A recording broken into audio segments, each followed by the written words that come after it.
बेले बेले आमे छिंकी थाउ किंतु बहुत लोक जानि न थान जे छिंक कोन पे हेते। आज आपण माने ए विषय जानि परिबे। आज मु ए विषय आपण मानकू कहबी। हेलो हाय मु आपण मानकू स्वागत करछि मो चैनल फैक्ट टुडे को जा आपण मानकू ज्ञान ज्ञान दिन किछि ज्ञान देबो।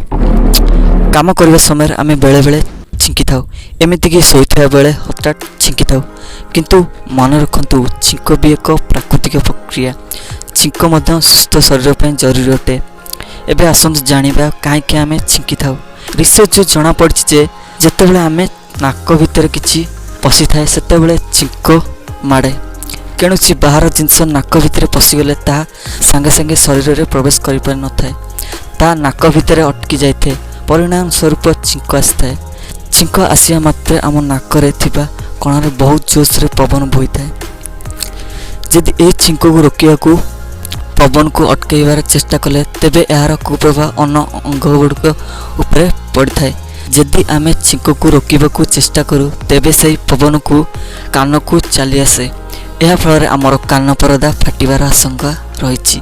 खाली सेतिकी नुहे छिंक रोकिबार प्रयास करले ताहा कुप्रभाव आम आखि उपरे पड़ थाए। यह फल आमर आखिर रक्तवाहिका गुड़िक मध्य क्षतिग्रस्त होता है।